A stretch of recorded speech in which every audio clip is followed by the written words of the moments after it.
జై హో.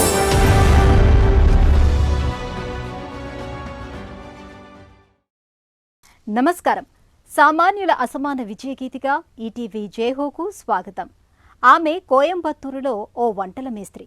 తన వాళ్లకు ఆత్మవిశ్వాసాన్నే ఆయుధంగా అందించారు. ఆత్మగౌరవాన్ని ఆభరణంగా బహుకరించారు.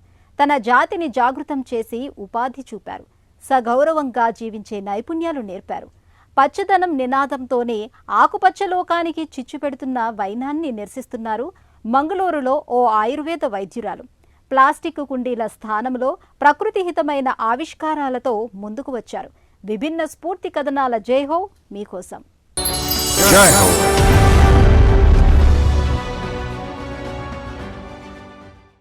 కసినే కృషిగా మలుచుకున్న విజేత కథ. కోయంబత్తూరులో ట్రాన్స్జెండర్గా మారిన ఓ సెల్వి నవజీవన గాథ. బతుకంతా బాధగా నడిచిన రోజులు, అవమానాలు, అవహేళనలతో గుండె రగిలింది. ఏ సమాజం తనను వెక్కిరిస్తుందో అదే సమాజం సలాం చేసేలా జీవితాన్ని మార్చుకున్నారు. ఓ వంట మనిషి నేర్పిన పాకశాస్త్ర నైపుణ్యాలతో ఇంతింతై ఎదిగారు. బిర్యానీ, పలావు వంటకాల తయారీలో ప్రసిద్ధమై తనలాంటి వారెందరికో బతుకుబాటు చూపారు. వారిని ఎవరూ గుర్తించరు, ఆదరించరు. సొంత ఇంట్లోనే ప్రతిఘటన. సమాజం పక్కన పెడుతుంది, పక్షపాతం చూపుతుంది. ఎవరూ పనివ్వరు, కూడుపెట్టరు, గోడు వినరు. పుట్టుకతో మామూలుగా ఉన్నా క్రమేణా నడత, వేషభాషలు మారి సమాజం పరిహాసిస్తూ ఉంటే కుమిలి కుమిలి ఆత్మనూన్యతతో తల్లడిల్లుతూ ఉంటారు. గుండె పగిలి లింగ మార్పిడికి మొగ్గి తమదైన జీవితం నిర్మించుకుంటారు. తమిళనాడు రాష్ట్రం కోయంబత్తూరులో అబ్బాయిగా పుట్టి అమ్మాయిగా మారిన సెల్వి తన చరిత్ర తానే రాసుకుంటున్నారు. గరిట తిప్పి వంటకాల ఘుమఘుమలతో తనదైన లోకం సృష్టించుకున్నారు. తనలాంటి వారికి సాధికారత అందిస్తున్నారు. నా పేరు సెల్వి. 3.5 దశాబ్దాలుగా కువైలో బిర్యానీ మాస్టర్గా పనిచేస్తున్నాను. నా దగ్గర ఉపాధి పొందుతున్న వారి సంఖ్య 60. ఇక్కడ వంట నేర్చుకుని ఎందరో వంట మాస్టర్లయ్యారు. బాల్యంలో బడికి వెళ్లినా ఆకలి మంటలు చల్లారేందుకు పనికి వెళ్లాల్సి వచ్చేది. మా అమ్మా నాన్నకు 5గురు సంతానం, 3 సోదరీమణులు, 2 సోదరులు. నేను పుట్టుకతో అబ్బాయినే. తర్వాత ట్రాన్స్జెండర్ గా మారాను. సెల్వి అమ్మగా ప్రసిద్ధి చెందిన సెల్వి కోయంబత్తూరులో ఓ ట్రాన్స్జెండర్. తనో వంటల మేస్త్రి. ఘుమాయించే సుగంధ పరిమళ బిర్యానీ తయారీ సెల్వి ప్రత్యేకత. 1974లో కోయంబత్తూరు దగ్గర పుల్లుకాడులో ఓ నిరుపేద కుటుంబంలో పుట్టారు. బాల్యం పేదరికం నీడన గడిచింది. తినడానికి పచ్చడి మెతుకులు కరువైన దుస్థితి ఉండేది. పెరిగి పెద్దయ్యాక హైదరాబాద్, ముంబై నగరాలు చూసొచ్చాక స్వాభిమానంతో జీవించాలని భావించారు. సొంతగడ్డ కోయంబత్తూరుకే తిరిగొచ్చారు. లింగ మార్పిడి తర్వాత నచ్చిన వృత్తి చేపట్టారు. పాకశాస్త్ర నైపుణ్యాలతో అగ్రశ్రేణి వంటల మేస్త్రి అయ్యారు.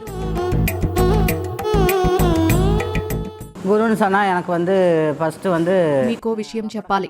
నేను ఈ వంట పని మేస్త్రి దగ్గర నేర్చాను. ఇంకా ఇక్కడ మదనమ్మ అనే బిర్యానీ మాస్టర్ ఉన్నారు. ఆమె నుంచి కొన్ని నైపుణ్యాలు గ్రహించాను. ఎన్నో కష్టాలు పడ్డాను. అప్పట్లో ఈ మిక్సర్లు, గ్రైండర్లు లేవు. రోళ్లలో దినుసులు నూరేవాళ్లం. రోజూ వంట పనే. పొయ్యి దగ్గర వేడిని తట్టుకోలేక అనారోగ్య సమస్యలు వచ్చాయి. ఓ ట్రాన్స్జెండర్ మేస్త్రి నేతృత్వంలో నైపుణ్యాలు అందిపుచ్చుకున్న సెల్వి 30 ఏళ్లుగా తన వంటకాలతో పేరు తెచ్చుకున్నారు. తొలి రోజుల్లో వచ్చిన వేతనం తక్కువే. కాని సెల్వి ఓపిగ్గా పని నేర్చి ఇవాళ కరుంబొకడైలో వంటశాలను నిర్వహిస్తున్నారు. తన వంటకాల తయారీ కేంద్రంలో 65 మందికి ఉపాధి చూపారు. వీరిలో 15 మంది ట్రాన్స్జెండర్లు ఉన్నారు. సెల్వి బృందం ప్రతివారం 1000 కిలోగ్రాముల నాన్ వెజ్ బిర్యానీ తయారు చేస్తుంది.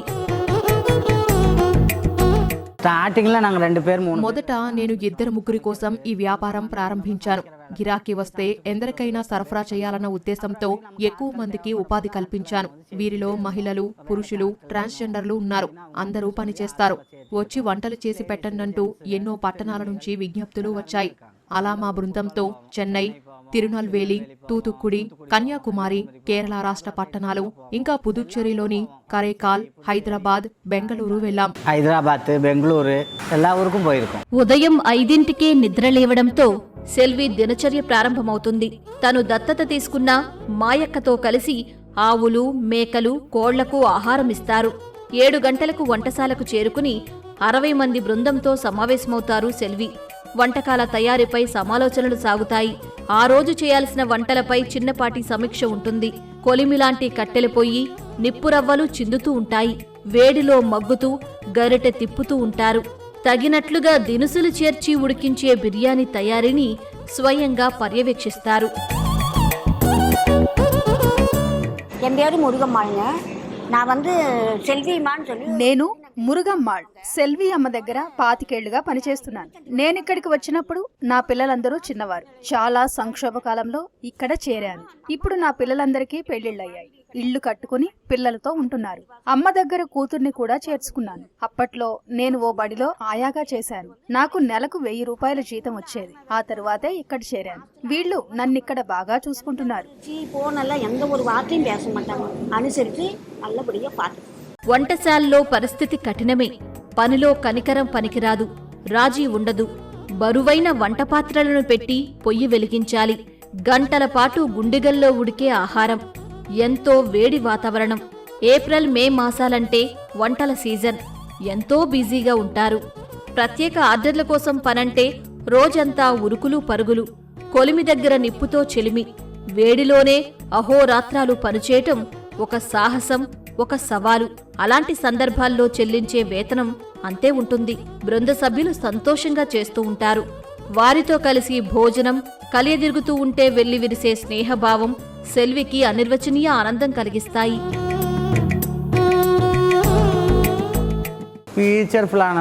లోకం పోకడ తెలీదు. మాకసలు ఓ ప్రణాళిక లేదు. అడిగిన వాళ్ళకి అందించాలి కదా అని అందించాం. కొన్ని ప్రాంతాల్లో మోసపోయాం. ఆయేషా మహల్లో ఓ ఆటో డ్రైవర్ కూతురు పెళ్లికి 200 కిలోల బిర్యానీ వండి పెట్టాం. డబ్బులు మర్నాడు ఇస్తామని వాళ్ళన్నారు. 2 రోజులాగి అలాగే వెళ్లి చూశాం. అక్కడ ఎవరూ లేరు. ఖాళీ చేసి పారిపోయారు. ఆ డబ్బులు రానేలేదు. అనేక పర్యాయాలు ఇలా వంచనకు గురయ్యాం. సెల్వి వంటకాల ఘుమఘుమలు భోజన ప్రియులకు నోరూరిస్తాయి.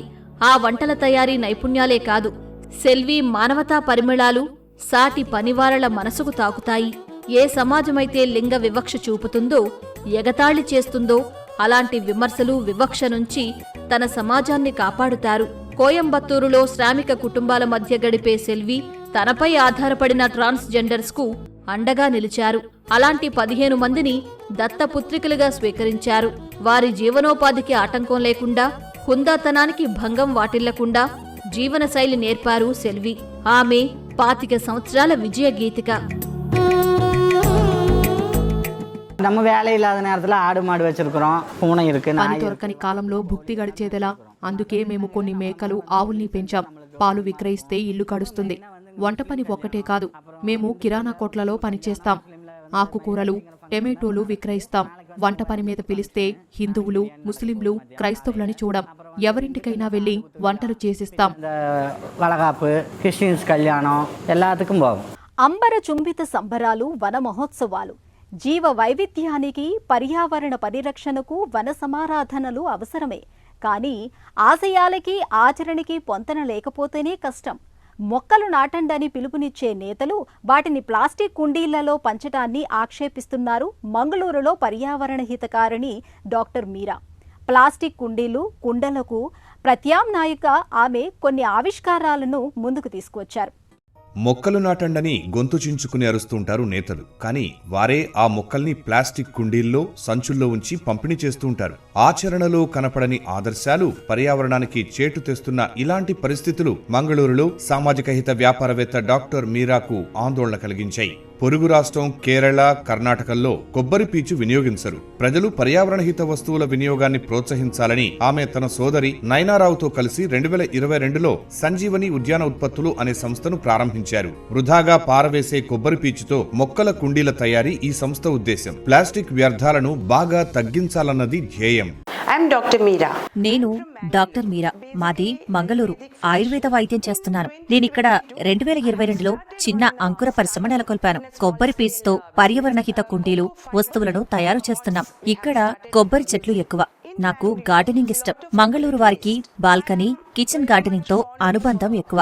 ఇందుకోసం అంతా ప్లాస్టిక్ కుండీలు, సంచులు వాడటం నన్ను ఆందోళనకు గురిచేసింది. వాటి స్థానంలో పర్యావరణ హిత వస్తువులను తేవాలని అనిపించింది. ఈ క్రమంలో 2022 ఆగస్టు 25న నేను నా సోదరి కలిసి కొబ్బరి కుండీల తయారీ వ్యాపారం ప్రారంభించాం.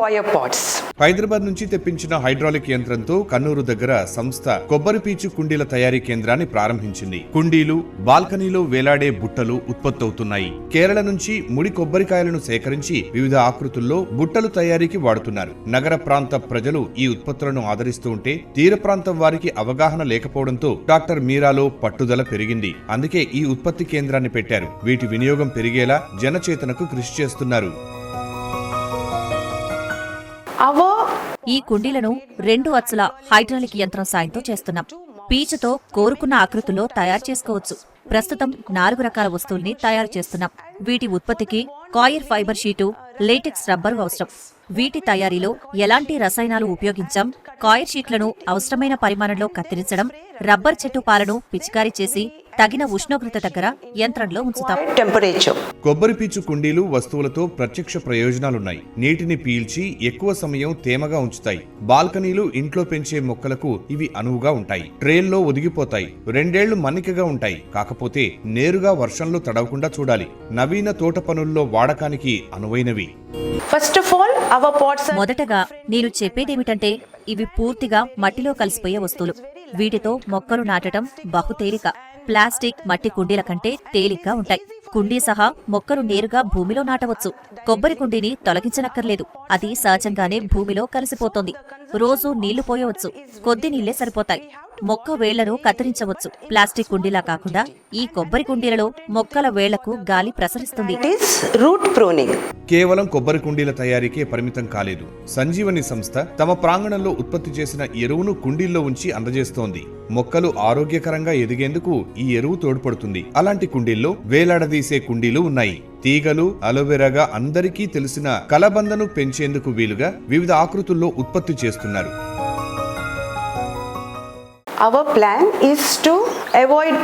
మొక్కల పెంపకంలో ప్లాస్టిక్ ప్రమేయాన్ని నిరోధించడమే మా లక్ష్యం. నర్సరీలు, తోట పని చేసేవారు ప్లాస్టిక్ కుండీలను ఉపయోగిస్తుంటారు. సుస్థిరత కోసం మేము 4 అంగుళాల కొబ్బరి పీచు కుండలను పంపిణీ చేస్తాం. కూరగాయలు లేదా పండ్ల విత్తనాలు వేసి అవి మొలిచాక వీటిని పంపిణీ చేస్తాం. మంగళూరులో వర్షాకాలంలో వన మహోత్సవం నిర్వహిస్తుంటారు. ఈ మహోత్సవం మొక్కల పెంపకానికి గొప్ప ప్రోత్సాహకం. ఇలాంటి చోట్ల మేము ప్లాస్టిక్ వ్యర్థాల నిరోధానికి మొక్కలు నాటేందుకు అనువైన కొబ్బరి కుండీలను పంపిణీ చేస్తాం. చిన్ని వనమూలికలు, పుష్పజాతి మొక్కలు, గాలిలో ప్రాణవాయువు పెంచే తరహా మొక్కలు, మనీ ప్లాంట్స్ లాంటివి పెంచడానికి వీలుగా పర్యావరణ హితంగా ఉంటాయి. కొబ్బరి కుండీలో మొక్కలకు గాలి అందుతుంది, తేమ ఉంటుంది. ఇందుకు అనువైన కుండీలను డాక్టర్ మీరా పంపిణీ చేస్తారు. మంగళూరులో వానాకాలంలో నిర్వహించే వన మహోత్సవం మొక్కల పెంపకానికి ఒక వేదిక. అక్కడ ప్లాస్టిక్ వ్యర్థాలకు తావు లేకుండా సంజీవని సంస్థ కొబ్బరి కుండీలను భారీగా పంపిణీ చేస్తోంది. వ్యాపార విస్తరణ మా ప్రణాళికలో భాగమే. ప్రస్తుతం మేము 4 రకాల కుండీలను తయారు చేస్తున్నాం. కానీ అనుకూలంగా ఉండేవే తయారు చేస్తున్నాం. అవి వేలాడేవి, గ్రిల్తో ఉండేవి, టేబుల్ టాప్ కుండీలు. కర్మాగారాన్ని విస్తరించి వినియోగదారులు కోరినవి చేసివ్వాలని మా లక్ష్యం.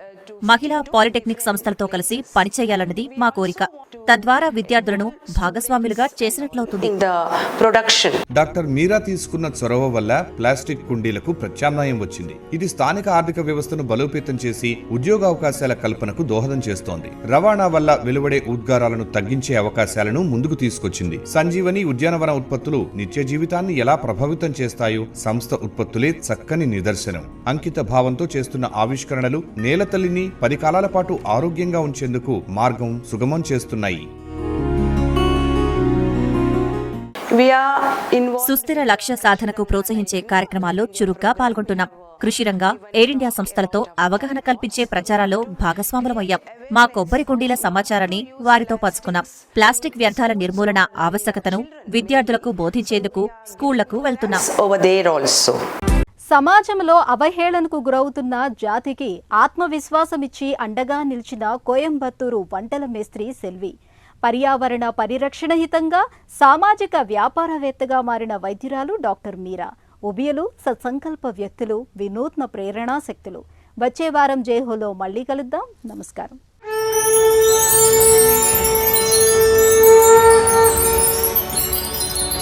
जय हो।